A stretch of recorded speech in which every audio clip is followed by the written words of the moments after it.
You need to give me the keys now. Karen's shrill voice pierced through the morning calm like a broken smoke alarm.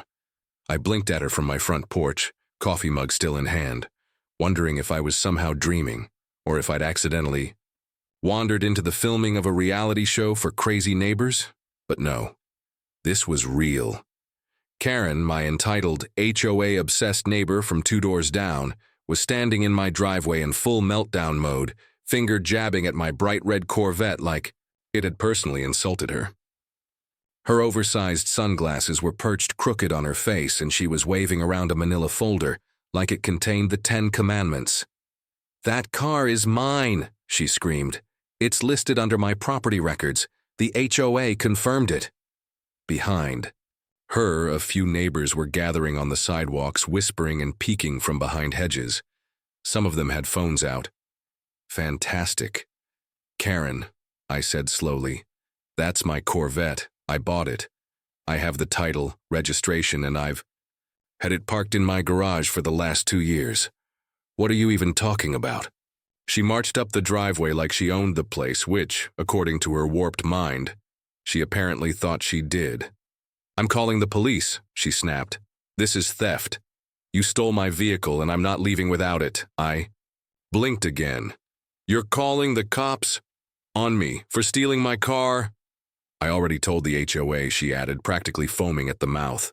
"You're about to be in so much legal trouble." That's when I noticed something even more unhinged. She had actually brought a spare key fob with her. Wasn't even for a Corvette, just some random fob, but she held it up like it was some kind of gotcha moment. "See, I have the key." It didn't unlock anything, but that didn't stop her from jamming it at the door handle like sheer delusion might override electronics. I could feel my blood pressure rising, but not from fear, pure disbelief. I sighed, rubbing my temples. This wasn't the first time Karen had crossed a line, but this was nuclear. Let me back up a little. Because the truth is, this insanity didn't start today. It started the day she moved in. Before Karen arrived, life in my little corner of suburbia was peaceful, predictable even. I had just moved into my home a little over a year ago, tucked inside a quiet cul-de-sac, in a neighborhood governed by a relatively mellow HOA. The rules were basic. Keep your lawn trimmed, don't paint your house neon green, no backyard metal, bans after 10 p.m., that sort of thing. It was structured, sure, but nothing overbearing. I liked that. Structure meant peace. I work from home as a systems engineer, so most of my days are spent behind a few screens, headphones on, coffee in hand. My job is demanding but quiet, like the neighborhood. After years of apartment hopping and city noise, I finally wanted something calm, something mine. That's when I bought the Corvette. It wasn't just any Corvette. It was a C8 Z06, deep torch red, with black forged aluminum wheels and a growl that turned heads from 3 blocks away. Mid-engine V8, 670 horsepower. The kind of machine that made your heart race just by starting it up.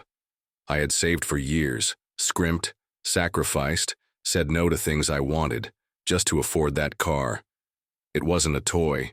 It was the dream. I treated better than most people treat their children. Always parked it in my garage, hand-washed it every Sunday morning. Never raced it, never pushed it too hard. It was a symbol of what I'd worked for, what I'd built with my own 2 hands, and a boatload of late nights. The neighbors liked it too, at first. The guy across the street was a retired firefighter who'd come over to admire it occasionally. One couple even asked if they could take anniversary photos with it. It was a conversation piece, and it made people smile. Then she moved in. Karen. She bought the house 2 doors down, a beige monstrosity that had sat on the market for months. The moment she arrived, she acted like she owned the entire block. It started with little things, posting passive-aggressive notes on community boards, arguing with people about trash bins not being brought in fast enough, and inserting herself into HOA meetings like she was queen of the cul-de-sac. The first time she saw the Corvette, I caught her staring at it for a solid minute from the sidewalk. Not admiring, assessing, like a hawk circling something shiny. I gave her a polite wave. She didn't wave back. The next day, she walked by while I was drying it off and said, "Wow, that's an expensive car for someone like you." I laughed it off at the time. Maybe she meant it as a joke. Maybe not. Either way, it set the tone. Over the next few weeks, she found more excuses to stop by when I was outside, asking random questions about my grass, my garage lighting, even the width of my driveway. But her eyes always wandered to the car. She'd make weird remarks like, "That thing must be hard to keep clean. I'd never want the hassle," or "I bet something like that gets stolen all the time." Harmless comments, but they stuck with me. Something about her tone, like she was trying to plant seeds. Looking back, I should have seen it coming. I should have realized that Karen wasn't just a nosy neighbor. She was a ticking time bomb, and my Corvette? It was her target. At first, I tried to convince myself Karen was just awkward. You know, the kind of person who didn't quite get social boundaries. Overly blunt, maybe a little too nosy, but ultimately harmless. But that illusion didn't last long. It started with her hovering. Every time I was outside washing the Corvette, she'd appear like clockwork. Not walking by naturally like someone heading to the mailbox or taking a stroll. No, she'd stand there on the edge of her lawn, arms crossed, watching. Just watching. She'd tilt her head like she was studying something she didn't understand. One morning I waved at her, trying to be neighborly. She didn't wave back. Instead, she called out, "You don't look like someone who owns that." I blinked. "Sorry?" She smiled, but it wasn't friendly. It was the kind of grin people wear when they think they're better than you. You just don't have the vibe. Most Corvette guys are older, showy, not low-key. I forced a chuckle. "Guess I'm breaking the mold." She shrugged. "Or maybe you're borrowing it." I thought about snapping back but decided it wasn't worth it. Maybe she was just trying to be funny. Poorly. I gave her the benefit of the doubt. A week later, I caught her standing in my driveway while I was working in the garage. She didn't see me at first. I'd left the garage door halfway up while organizing tools. When I stepped outside, she jumped like she'd been caught doing something illegal. "What are you doing?" I asked. Karen held up her phone like that. Explained everything. "Just taking a couple of selfies. The light was really good." "With my car?" I asked, frowning. She waved her hand like I was being unreasonable. "Relax. It's not like I touched it. It just looks really good with this house in the background, like something you'd see in a luxury ad." I didn't answer. I just waited. Eventually, she mumbled something about needing to feed her dog and walked off. Then came the joke. Or at least, I think it was supposed to be a joke. A few days later, I was pulling into the driveway after a grocery run, and Karen was standing in her yard, watering a potted plant that clearly didn't need it. As I stepped out, she looked at the car, then at me, and smiled again. "It'll be mine one day," she said casually. "Just watch." I stared at her. "Excuse me?" She gave a small laugh, too light to be real. "Kidding, totally kidding." She turned back to her plant like it was nothing. But something about the way she said it made the hairs on the back of my neck stand up. The tone, the timing, it didn't feel like a joke. Still, I brushed it off. I didn't want to be that paranoid. Guy who thought every awkward neighbor was plotting something. Unfortunately, that's exactly who I should have been. If Karen's behavior had stayed at the awkward comments and creepy glances level, I might have just learned to ignore her. But of course it didn't. The first sign that things were escalating came in the form of a thin white envelope taped to my front door. It had the HOA logo stamped at the top in that cold, passive-aggressive tone only HOA documents can pull off. Notice of non-compliance vehicle storage violation, Section 3.2.4. The letter claimed that I was improperly using garage space and that certain vehicles visible from the street may violate the aesthetic standards of the neighborhood. I blinked at it for a full minute, then laughed. My Corvette wasn't sitting in the yard or parked on the lawn. It was either in my garage or parked in my clean, wide driveway, no different from anyone else's cars. Still, I decided to play. In the professional way. I called the HOA office and asked for clarification. The woman on the phone sounded unsure, told me the complaint was anonymous, but said I could attend the next board meeting to dispute it. So I did. The meeting was held in the clubhouse 2 weeks later. I walked in, documents in hand, registration, insurance, even photos showing how clean and legal my setup was. The room had maybe 10 people in it, most of them retirees who barely looked up from their paperwork. And there, sitting at the far end of the table with a smug little smile on her, was Karen, board member Karen. She didn't say anything at first. She just sat there, watching me with the kind of expression people wear when they think they've already won. I calmly presented my case, explained that my car was legally parked and never obstructed anything. The other board members nodded, along. Then Karen spoke. "I think we need to consider intent here," she said sweetly. "Some residents might be using high-end vehicles as status symbols in a way that disrupts the neighborhood's balance." "Status symbols?" I echoed, stunned. "It's a car, not a concert." Karen folded her hands and smiled wider. "It's just a lot for this street." The room fell silent. Eventually, one of the other board members mumbled that they'd review the policy and table the matter for now. It was a non-answer, but I could see what was happening. Karen wasn't just harassing me, she was laying the groundwork, making it official, turning the HOA into her personal weapon. That week I started getting the notes, no envelopes, no signatures, just scraps of printer paper folded in half and tucked under my doormat, or sometimes taped to my mailbox. "Sell it while you can. People like you don't belong here. You don't deserve that car." The handwriting looked like it belonged on a ransom note from a made-for-TV movie. Neat. Deliberate. No fingerprints, no clues. Just intimidation. I didn't tell anyone at first. I figured it would pass, that she'd get bored. But deep down I knew this was more than neighborly annoyance. Karen had some kind of fixation. On the Corvette, on control, on making me feel like I didn't belong. And with her new seat on the HOA board, she had just enough power to make things difficult, but I wasn't about to roll over and sell my car because Karen didn't like how it made her feel. If she wanted a war, she'd just started one. It was a sunny Saturday morning, prime car care time. I had the garage door open, music playing low, microfiber towels laid out like surgical instruments. I'd just finished polishing the hood of the Corvette, admiring the mirror-like shine, when I heard the sound of fast, angry footsteps crunching. On my gravel, Karen. Of course. She marched straight up my driveway like she was serving a warrant, waving a stack of papers in one hand and holding that same twisted little smile that always spelled trouble. "This ends today," she barked. I stood up, eyebrow raised. "Good morning to you too, Karen." She thrust the papers in my face. "I won in arbitration. This vehicle is mine. You need to hand over the keys now or I'll have you arrested for theft."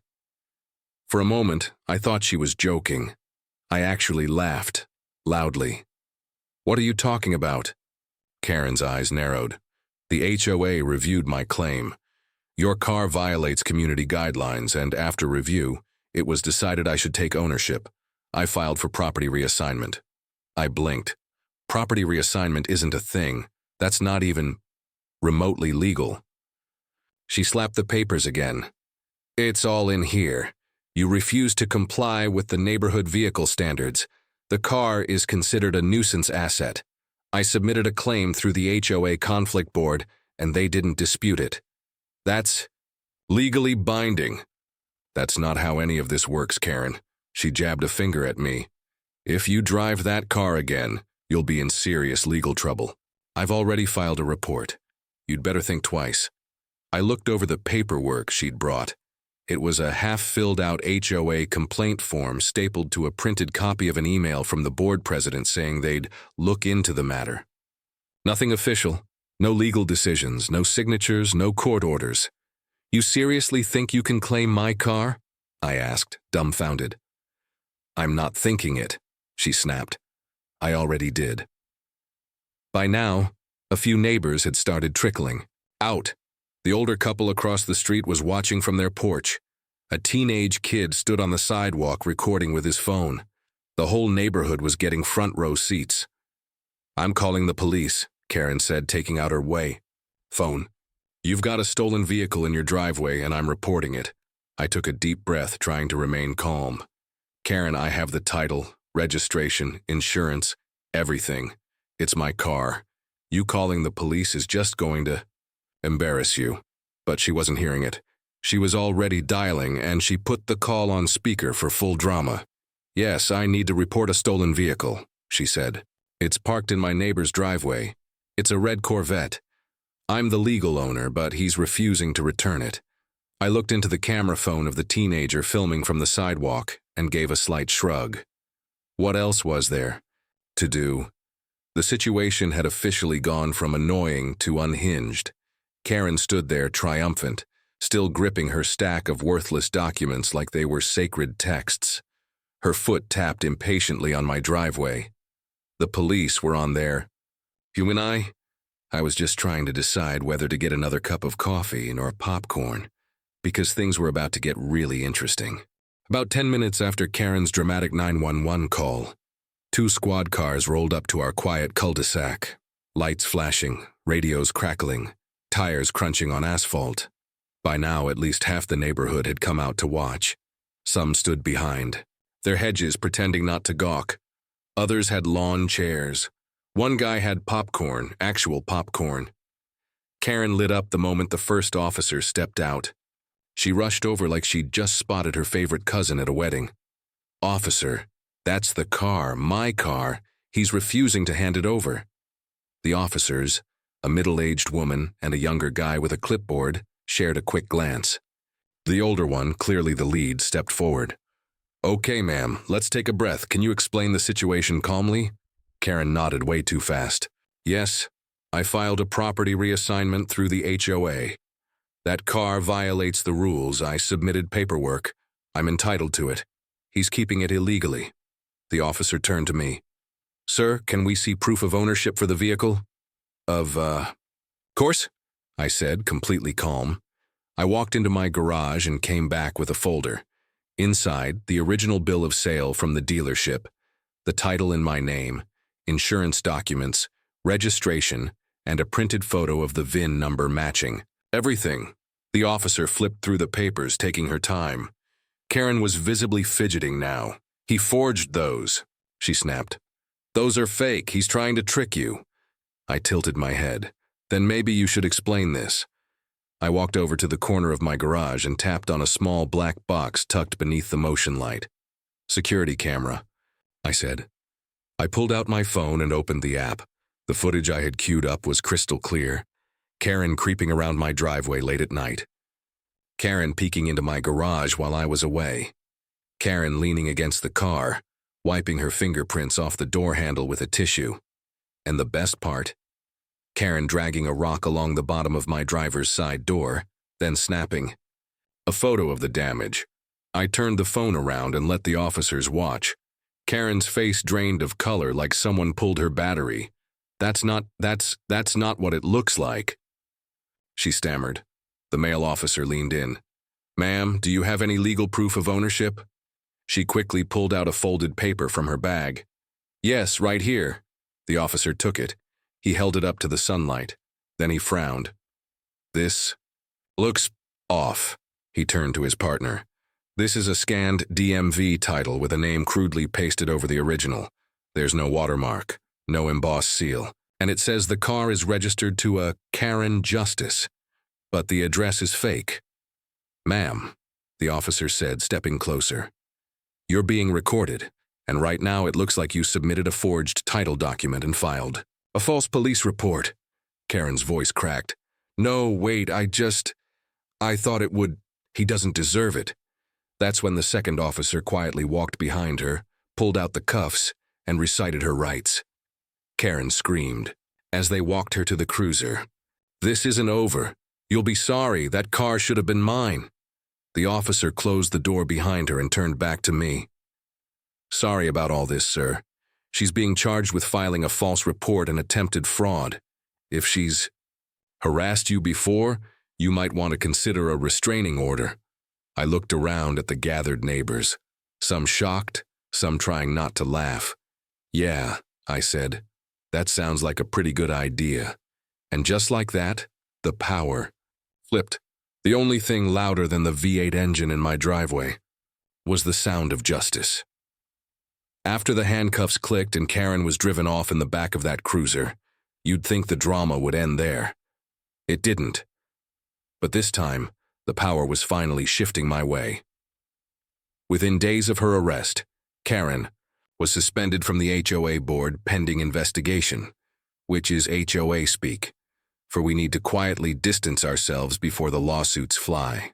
A week later, an official email went out to the neighborhood stating she had been permanently removed from her position due to gross misconduct, misuse of HOA resources, and fraudulent activity.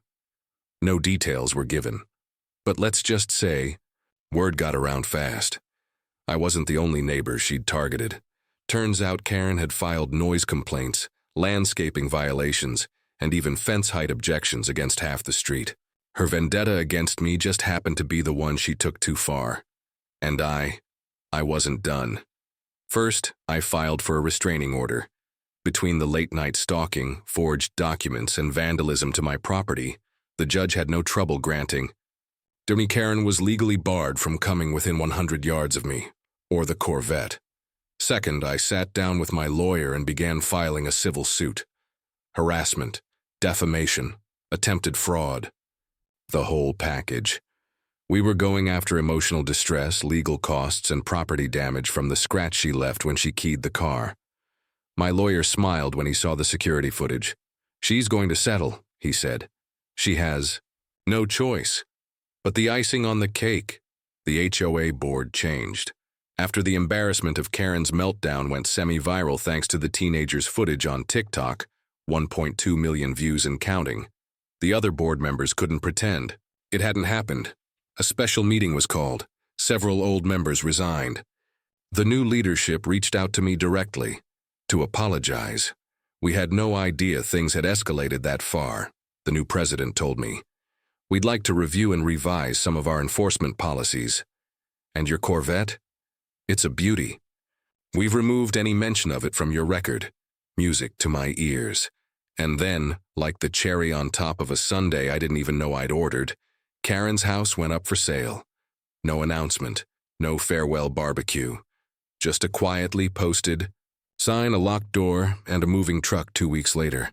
According to a neighbor with a fondness for gossip, Karen was relocating to be closer to family, which apparently meant far away from a neighborhood where everyone now knew what she'd done. I couldn't have scripted it better. But I wasn't done yet. On the morning of the open house, I gave the Corvette the most thorough detailed job of its life. I waxed it until it glowed like it had just rolled out of the factory. I buffed every inch, cleaned the wheel wells, shined the tires, and misted a subtle leather scent into the cabin. Then I parked it at the end of my driveway, facing her house, with the sun gleaming off the hood like it was trying to blind passing traffic. And I left it there, all day. As potential buyers came and went, peeking across the street, maybe wondering what kind of neighborhood they were moving into, maybe even wondering why the house was so suddenly for sale, I sat in my front window with a cold drink, watching the show, and for the first time in weeks, I smiled, genuinely, fully, completely. Because the car stayed. The creep was gone. And karma? Karma came with interest. Karen was gone. No farewell, no apology, no goodbye speech at the HOA clubhouse. Just a moving truck that showed up early one morning, loaded her chaos into cardboard boxes, and drove off like it couldn't escape fast enough. And with her departure came silence. No more anonymous notes under my doormat. No more bizarre HOA letters about my eyesore Corvette. No more sideways glares or awkward run-ins on trash day. The neighborhood finally exhaled. I didn't realize how tense things had become until they weren't anymore. Mowing the lawn, washing the car, even just walking to the mailbox suddenly felt normal, peaceful, like life had rewound itself back to what it was before she ever showed up. To celebrate that return to normalcy, I hosted a small block BBQ in my backyard, something I'd always wanted to do but never got around to. A few folding tables, a grill, some lawn games, and cold drinks. Nothing fancy. But the turnout surprised me. People came. A lot of them. Neighbors I barely knew shook my hand, brought potato salad, and told me their own Karen stories. Turns out she'd made enemies all over the street. I hadn't just stood up for myself. I'd stood up for everyone. One of the older couples raised their solo cups and toasted me. To the man who took down the HOA tyrant with a car and a camera. We laughed, and for the first time in a long while, the neighborhood felt like a community. As for the Corvette, it got the attention it deserved too. A few weeks after the dust settled, I entered it into a local car show on a whim. It placed second in its class, not bad for a weekend warrior detail job. A local reporter even did a short write-up on the story behind it, calling it the car that drove Karen crazy. Honestly, I couldn't have come up with a better title myself. I still park it proudly in my driveway. Spotless, polished, a subtle middle finger to tyranny disguised as horsepower.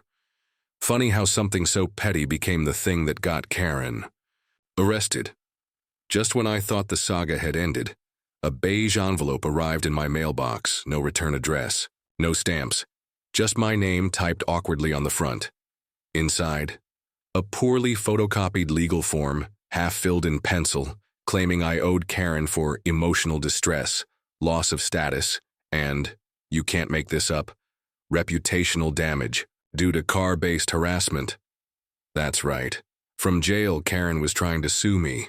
My lawyer laughed so hard he nearly spilled his coffee. She filed this from county lockup. It doesn't even meet filing requirements. Judge will toss it before it hits a docket. And he was right. 2 weeks later, I got a short, glorious court memo. Motion dismissed with prejudice. Frivolous claim.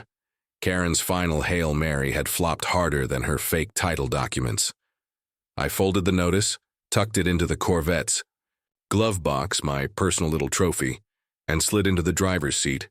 With the sun dipping low and the V8 rumbling like distant thunder, I pulled out of my driveway, past her old empty house, and cruised into the sunset. HOA free, Karen free, and finally at peace. Some people chase justice. Me, I drive it.